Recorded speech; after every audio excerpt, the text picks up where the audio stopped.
Supreme Commander Vaxthar of the Kraxan Dominion stood before the massive holographic display. His 4 arms crossed in what his species considered a gesture of utmost contempt.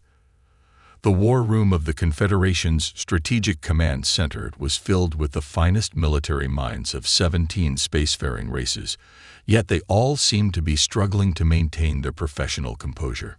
"Are you absolutely certain about these readings?" Vaxthar's voice carried the distinctive metallic undertone all Kraxans shared, though his held an edge of amusement that was rarely heard from their typically stoic species. General Zixtal, his chief of intelligence, flicked through several holographic readouts with his lower arms while gesturing to the main display with his upper ones. Confirmed through multiple long-range arrays, Supreme Commander. The vessels are approximately 1/10 the size of our standard corvettes. Their energy signatures suggest primitive fusion drives, and their hull compositions appear to be. He paused, mandibles clicking in what could only be described as suppressed laughter. Primarily titanium alloys.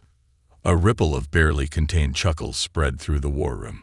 Even the normally diplomatic Aetherian representative had to turn away, their crystalline form flickering with colors that indicated intense amusement. "Show me their formation again," Vaxthar commanded, reaching out to manipulate the hologram with practiced ease. The display zoomed in on 12 small ships, arranged in what appeared to be a standard defensive pattern. They were almost comically tiny compared to the scale markers of standard Confederation vessels. "They call themselves humans," Zixtal continued, "and this appears to be their first venture beyond their home system's immediate vicinity. We detected them crossing the outer marker of Sector 7 approximately 6 hours ago." A Meridian analyst, her serpentine form coiled around her gravity chair, raised her head. "Their transmissions indicate this is something they call a diplomatic expedition. They're being led by one Admiral Jack Morrison." She pronounced the alien name carefully, though her universal translator rendered it perfectly clear to all present. An admiral. This time, Vaxthar couldn't contain his own clicking laughter.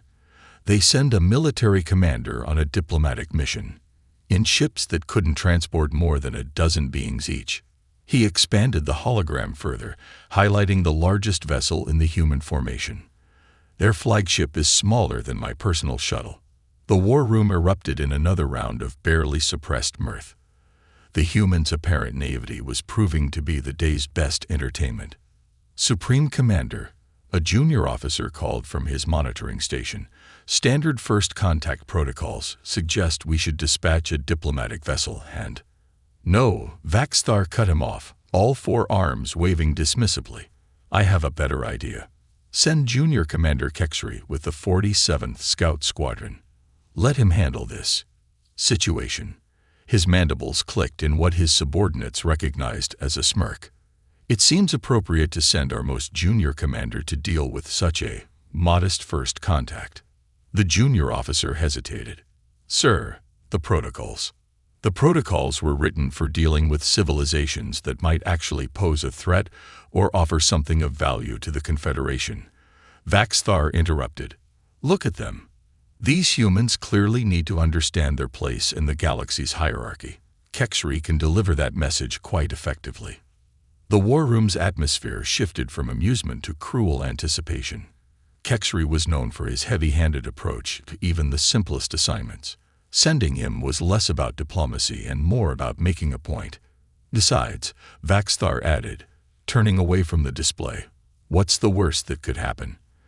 Their entire fleet couldn't damage one of our ships if they crashed directly into it." He paused, mandibles clicking one final time. "Monitor the situation if you must, but I have more important matters to attend to. Like my evening meal."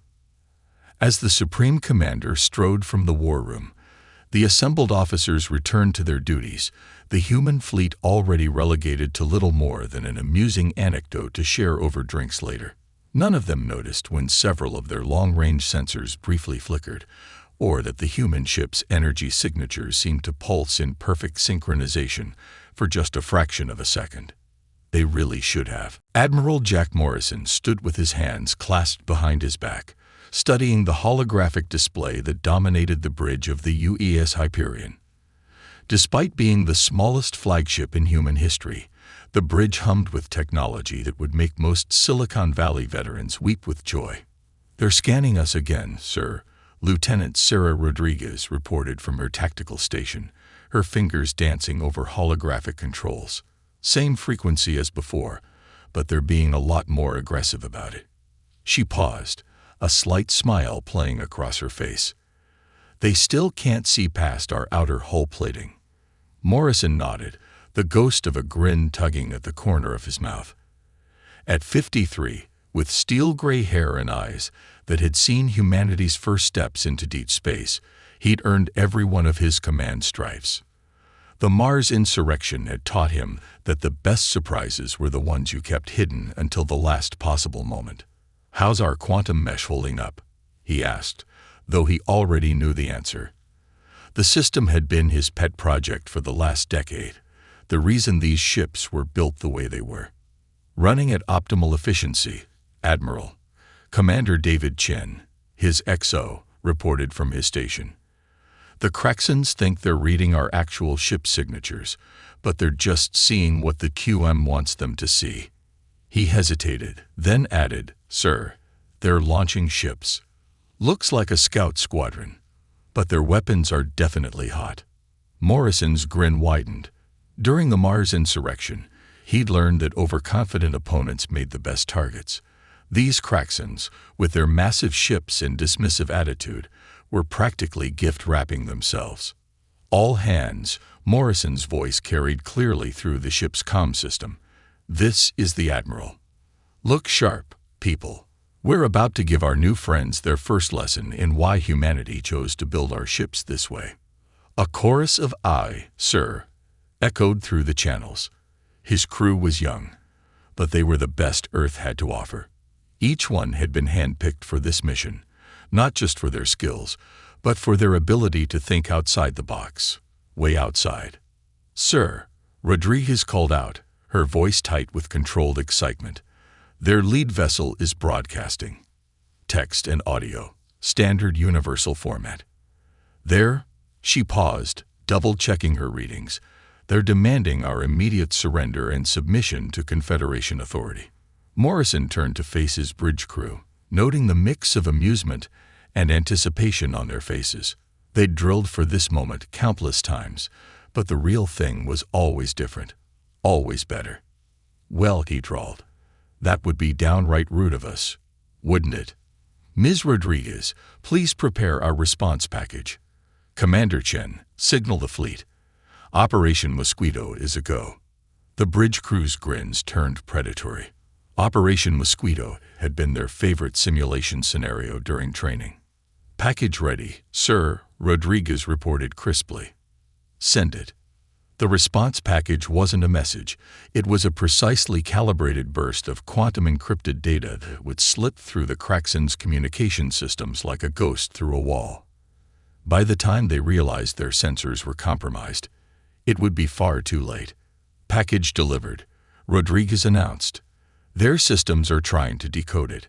Estimated time until they give up: 3 minutes." Morrison nodded, watching as the massive Craxan vessels drew closer on the tactical display. Their ships were beautiful, in a brutalist sort of way, all sharp angles and obvious weapon emplacements. They were also, as far as he was concerned, hideously inefficient. "You know," he mused aloud, "humanity spent centuries thinking bigger was better. Bigger ships, bigger guns, bigger everything." He turned to face the main viewport, where the Craxan ships were now visible to the naked eye. "Then we learned something important during the Mars insurrection. The best predators aren't always the biggest ones." Commander Chen looked up from his station, his expression serious. "They're charging weapons, sir. Targeting systems active." Morrison's grin turned wolfish. "Excellent. All ships, execute maneuver pattern Delta 7. Let's show these folks why size isn't everything." As his orders were acknowledged, the 12 ships of humanity's tiny fleet began to move. To the Craxan sensors, it would appear to be a standard evasive pattern, perhaps even a retreat. They were about to learn just how wrong their sensors could be. Junior Commander Kexri watched with mounting frustration as the human vessels executed yet another impossibly precise formation change. His tactical display showed all 12 ships moving in perfect synchronization, maintaining distances that should have been impossible at their apparent technological level. "Target the lead vessel," he barked, his mandibles clicking rapidly in agitation. "Show these primitives what happens when they—" "Sir," his sensor officer interrupted, all 6 eyes wide with confusion. "The ships, I can't explain it, but they're moving faster than our targeting systems can track." The human fleet had suddenly split into 3 distinct groups, each executing maneuvers that made the Kraxan crew question basic physics. The formations flowed like liquid mercury, weaving through space with a grace that made Kexri's massive battlecruisers look clumsy by comparison. Aboard the Hyperion, Admiral Morrison watched the Kraxans' growing confusion with satisfaction. "Time to dial it up a notch," he announced. "Lieutenant Rodriguez, initiate Phase 2. Commander Chen, signal all ships to activate their secondary drive systems." The bridge crew's response was immediate. The quantum mesh generators hummed as they shifted frequencies, and suddenly the small human ships seemed to flicker like heat mirages in a desert. "Sir," Rodriguez reported, barely containing her excitement, "the Kraxans are firing warning shots. Their targeting algorithms are, well, sir, they're having a complete meltdown trying to predict our movement patterns." Morrison nodded, remembering a similar situation during the Mars insurrection. The rebels had expected traditional naval tactics too, right up until the moment his experimental ships had turned their entire defense grid into expensive orbital debris. "Launch the first wave of Ghost protocols," he ordered. "Let's see how they handle some old-fashioned electronic warfare." Across the human fleet, sophisticated AI systems began their work. To the Kraxan sensors, it would appear as if the human ships were leaving behind phantom images, each one just as solid-looking as the real vessels. On the Kraxan flagship, chaos erupted. "Impossible!" Kexri roared, watching as his targeting displays showed not 12 human ships, but dozens, then hundreds. "Their ships are multiplying." "No, sir," his technology officer corrected, frantically trying to make sense of the readings. "It's some kind of advanced ECM we've never seen before. We can't tell which signatures are real anymore." The human fleet's 3 formations had now spread out to form a perfect triangle around the Kraxan squadron. Each ghost image moved with the same impossible precision as the real ships, creating a dizzying dance of phantom vessels that made effective targeting impossible. "Send to all ships," Morrison commanded, his voice carrying the calm confidence of a man who knew he held all the cards. "Execute Operation Firefly." The effect was immediate and devastating. Each human vessel suddenly pulsed with energy signatures that completely scrambled the Kraxans' sensor systems. Their sophisticated targeting computers, designed to track ships the size of small moons, were being overwhelmed by signals that shouldn't exist.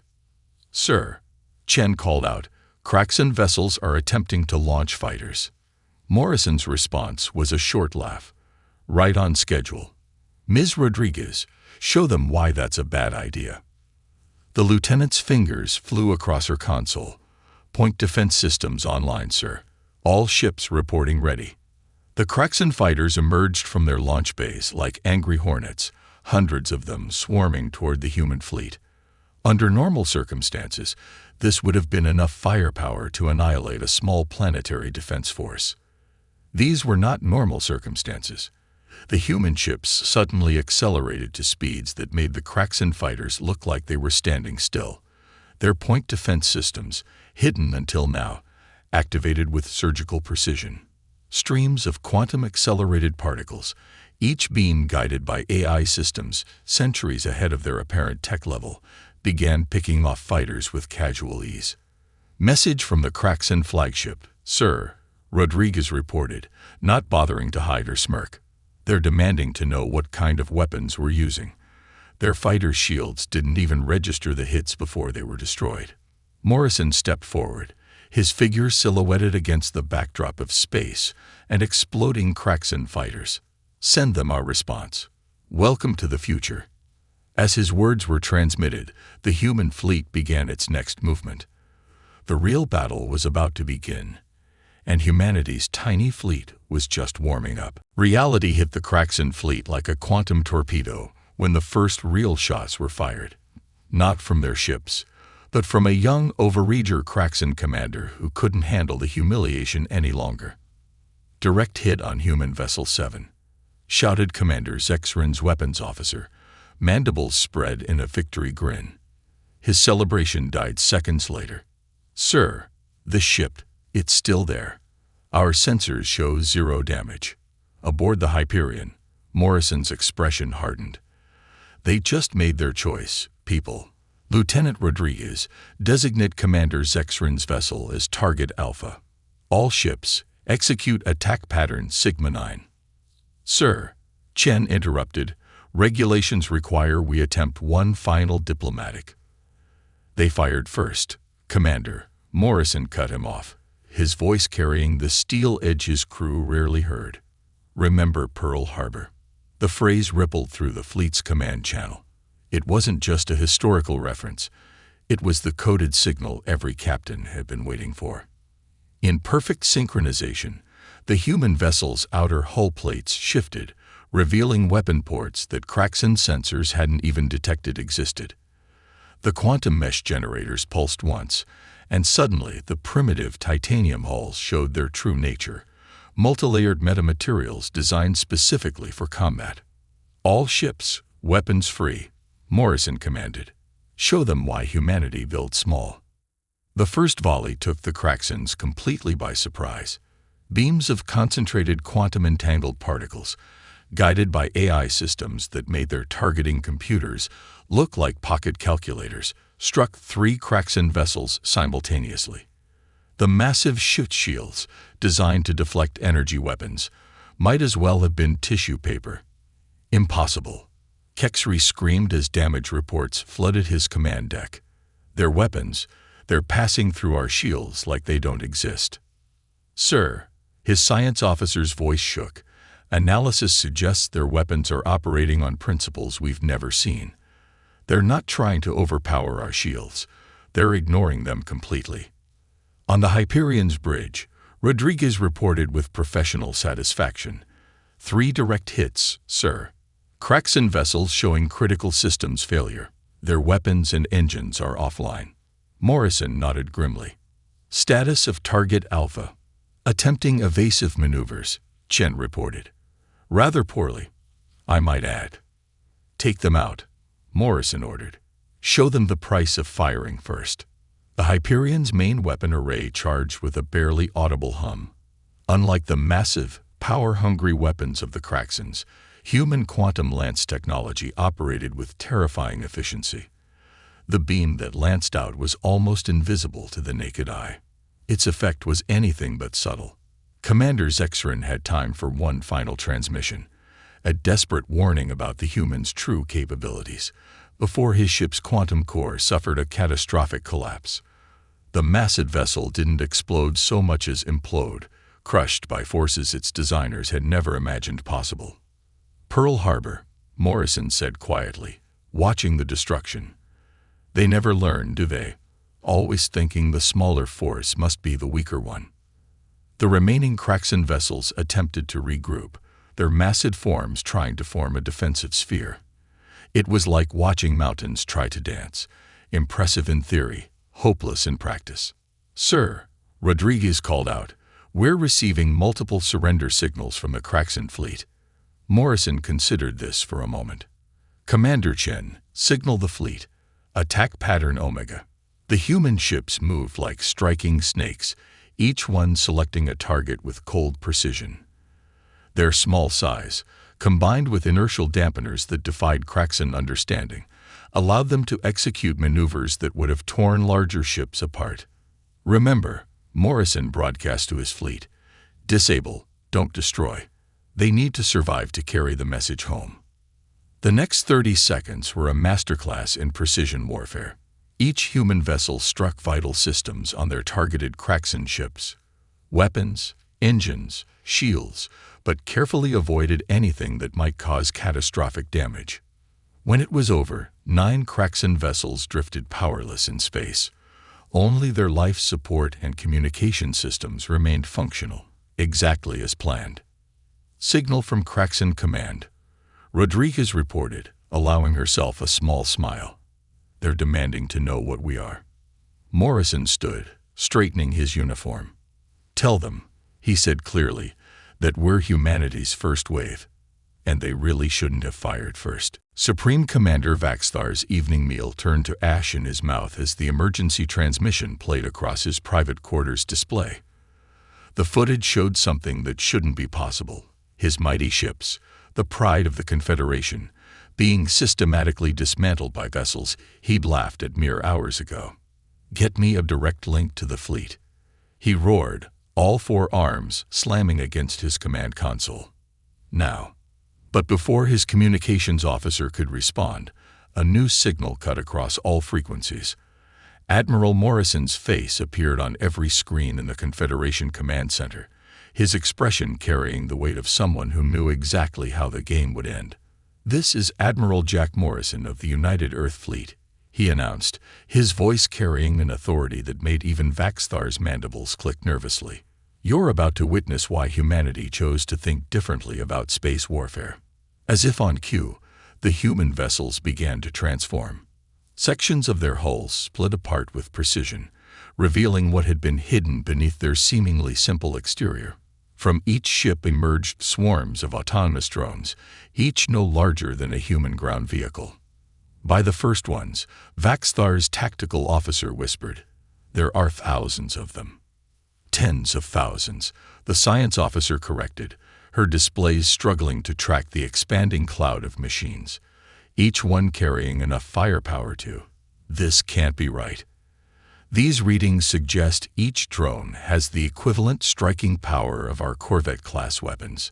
Aboard the Hyperion, Morrison watched his crew coordinate the drone swarms with practiced ease. This was what the ships had been built for, not as simple warships, but as carriers for humanity's real combat force. All drone swarms showing green status, Rodriguez reported, her fingers dancing across multiple holographic interfaces. Quantum mesh synchronization at 100%. They can't track them. "Sir, execute attack pattern Delta," Morrison commanded. "Show them what these toys can do." The drone swarms moved like schools of predatory fish, their movements guided by AI systems that made traditional tactical computers look primitive. Each swarm targeted a specific Kraxan vessel, surrounding them in 3-dimensional attack patterns that no organic mind could have coordinated. On the Kraxan ships, panic set in. Their massive weapon systems, designed to track and engage capital ships, were useless against targets that could change direction faster than their tracking systems could compute. The drones slipped through their defensive screens like water through a sieve.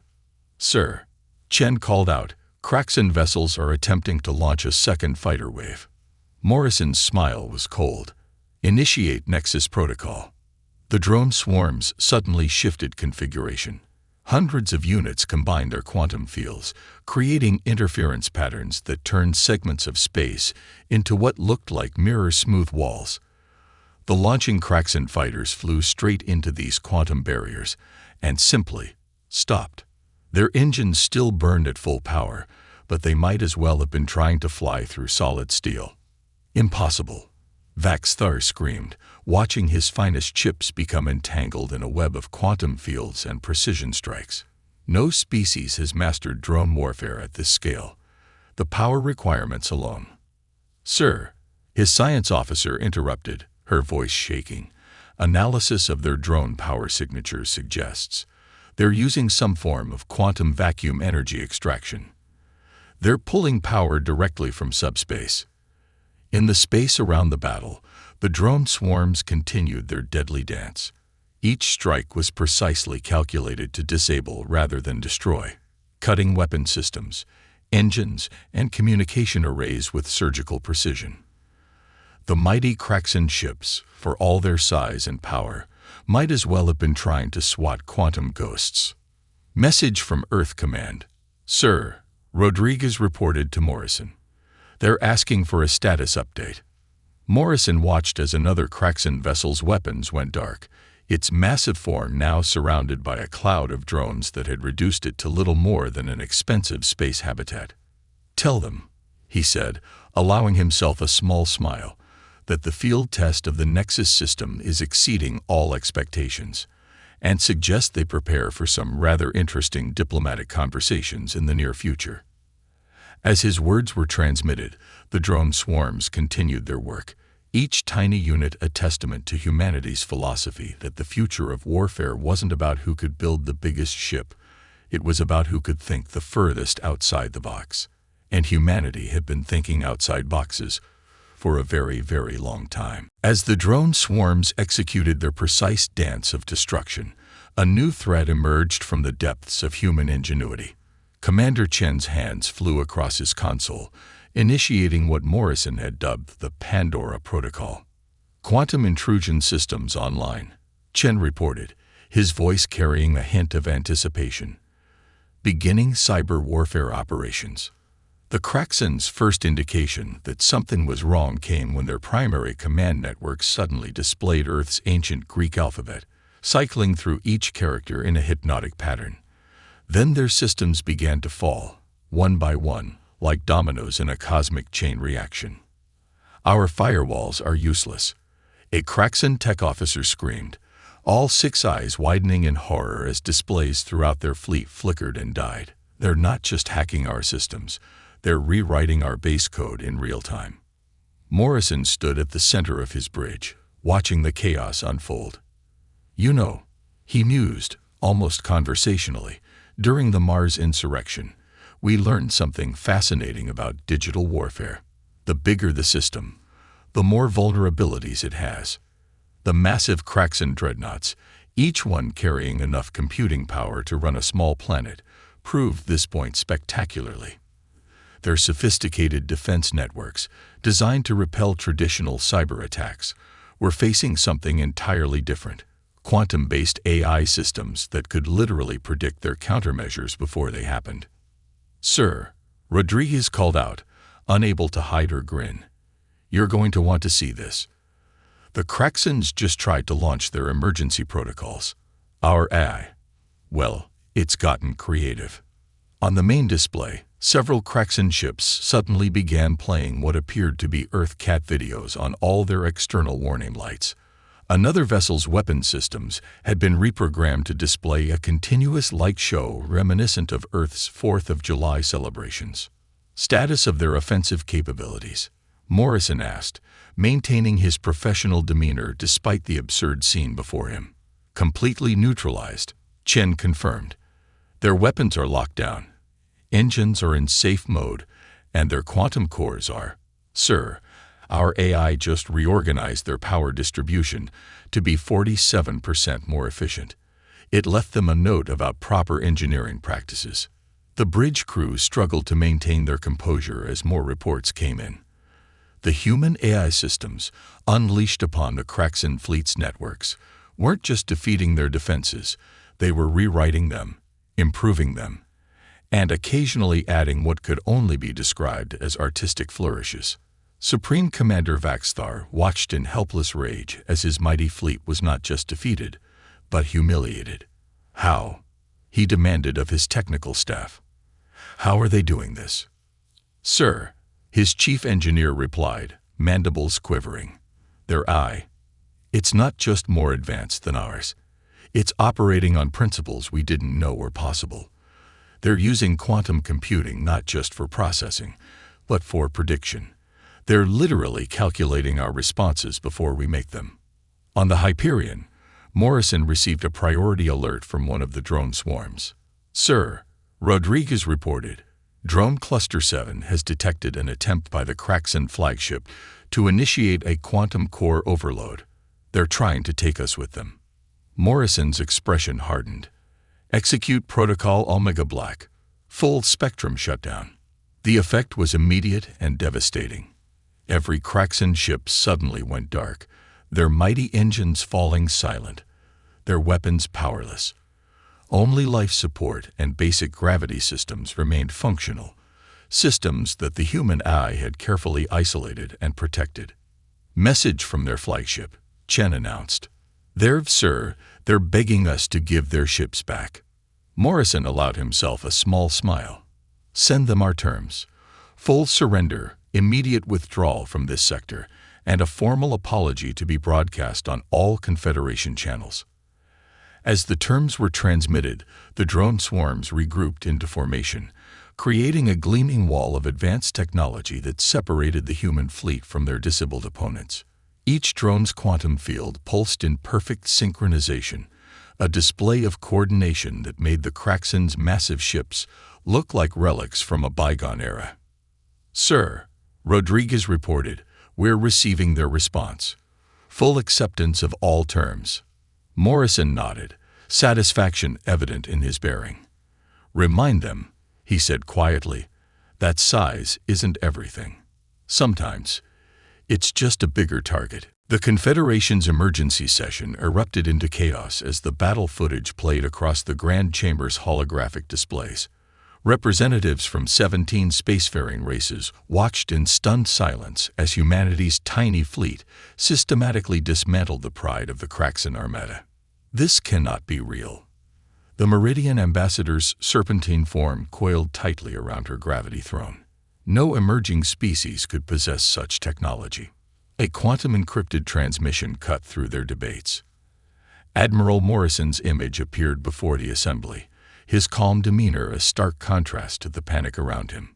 "Distinguished representatives of the Galactic Confederation," he began, his voice carrying the weight of Earth's authority. "I believe we need to discuss the terms of humanity's membership in your organization. This time, perhaps without the condescension." In the background, his tiny fleet maintained their position. Drone swarms creating complex geometric patterns in space, a casual demonstration of coordination that made several military attaches visibly uncomfortable.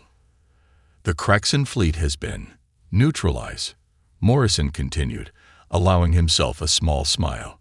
"Their surrender was unconditional, though I assure you we've treated them with more respect than they initially showed us."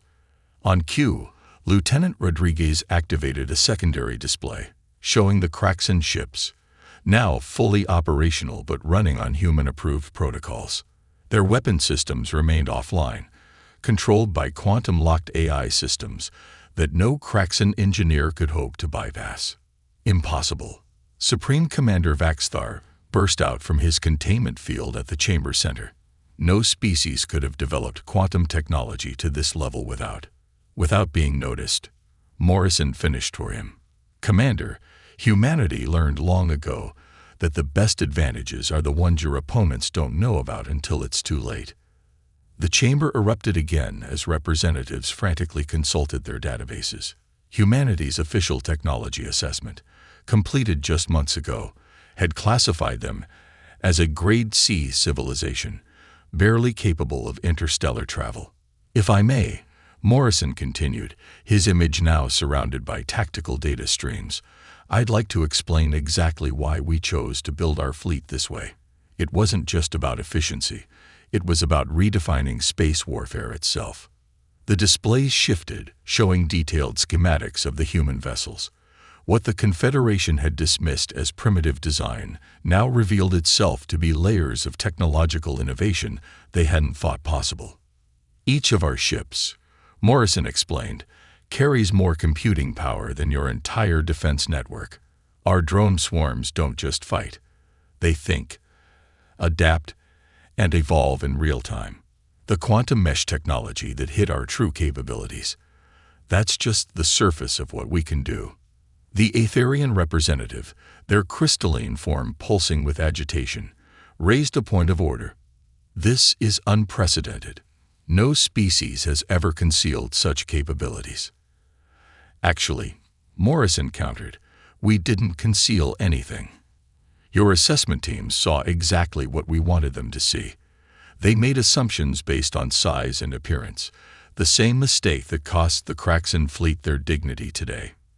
In the space around the Confederation station, the human drone suddenly shifted formation, creating a massive holographic display visible to every ship in the sector. It showed Earth's history, not of wars and conquest, but of innovation, adaptation, and the relentless pursuit of efficiency over brute force. Humanity doesn't need massive ships to prove our worth, Morrison declared. We don't need to intimidate with size when we can innovate with intelligence. Today wasn't just a demonstration of our military capabilities. It was a lesson in why appearances can be deceiving. The chamber fell silent as the implications sank in. A species they had dismissed as primitive had just revealed themselves to be technological giants, capable of innovations that challenged fundamental assumptions about space warfare. We're transmitting our revised membership application now, Morrison concluded, his tone professional, but carrying an unmistakable note of satisfaction. This time, perhaps we can discuss terms as equals. As his transmission ended, the drone swarms reconfigured one final time, forming Earth's ancient symbol for peace, an olive branch rendered in quantum light, visible across half the sector. The message was clear. Humanity came in peace, but they were more than capable of defending that peace with technology that made the Confederation's finest ships look like ancient history. 3 days after what historians would later call the humbling of the Kraxan fleet, Supreme Commander Vaxstar stood on the bridge of the Hyperion. His massive frame, normally imposing, seemed somehow diminished in the efficient confines of the human vessel. "You understand," Morrison said, reviewing the final surrender documents on a holographic display, "that this changes everything." "Indeed," Vaxstar replied, his mandibles clicking softly in what humans would learn was embarrassment. "Though I must ask, why show us mercy? You could have destroyed our entire fleet." Morrison smiled, but it didn't reach his eyes. "Because humanity learned something important during our own wars, Commander. The strongest victory isn't the one where you destroy your enemy. It's the one where you make them realize they never want to fight you again." Around them, the Hyperion's bridge crew worked with quiet efficiency. Through the viewports, the drone swarms continued their patrol, their quantum fields shimming like schools of metallic fish. Each one represented more computing power than most Confederation capital ships. "Your ships," Vaxstar gestured with his lower arms, "they're not just carriers for your drone swarms, are they? There's something else entirely." "They're the future," Morrison replied. While the Confederation was building bigger ships with bigger guns, humanity took a different path. We ask ourselves, why build a fortress when you can build a brain? The holographic displays shifted, showing the true nature of humanity's fleet. Each tiny vessel was actually a quantum computational center with engines attached, capable of controlling thousands of autonomous units while processing more data than entire planetary networks. "Sir," Rodriguez called out, "we're receiving the final confirmation from Earth Command. The Confederation Council has approved our membership application. All terms accepted." Morrison nodded, sharing a knowing look with Commander Chen. The terms they'd proposed were revolutionary. A complete overhaul of the Confederation's approach to space warfare, with humanity leading the technological reformation. "Your species," Vaxstar observed, watching the drone swarms execute another perfect formation change. "You plan everything far in advance, don't you?" "Let's just say," Morrison replied, "that this first contact scenario wasn't as unexpected as you might think. We've been preparing for this moment for decades." The Supreme Commander's mandibles clicked rapidly, a sign of dawning comprehension. "The Mars insurrection you mentioned, it wasn't just a civil war, was it?" "It was a testing ground," Morrison confirmed. "Every technology we use today was perfected there. We knew we'd eventually meet other spacefaring races. We just needed to be ready." A new alert flashed across the bridge displays. The Confederation's emergency broadcast network was carrying footage of the battle, along with detailed analysis of human technology. Already, 17 species were requesting technological exchange programs. You've started an arms race, Vaxthar noted. Morrison shook his head. No, Commander. We've ended one. The age of building bigger ships is over. The future belongs to those who can think differently. As if to emphasize his point, the drone swarms suddenly reconfigured, forming a massive three-dimensional display of the solar system. Each drone represented a star, moving in perfect orbital harmony, a demonstration of coordination that made several Craxan officers visibly uncomfortable. Final reports coming in, sir, Chen announced. The Confederation's Military Council has officially adopted our tactical protocols as their new standard. They're already decommissioning their dreadnought programs. Morrison turned to Vaxthar, extending his hand in the human gesture of peace. Your ships will be returned to you, Commander. Our eye has left behind some improvements. Consider it a gesture of goodwill. The massive alien looked at the offered hand, then carefully extended one of his own. Humanity, he said slowly, will be an interesting addition to the Confederation. Oh, you have no idea, Morrison replied with a slight smile. This was just our first wave. Wait until you meet our diplomats. As the surrender ceremony concluded, Earth's tiny fleet prepared for their return journey. They'd arrived as perceived primitives and were leaving as recognized innovators. The galaxy would never be the same. In his final report to Earth Command, Morrison wrote only, "First contact concluded. Galaxy suitably impressed. Recommend proceeding with Phase 2. The age of human expansion had begun, and it would be anything but conventional."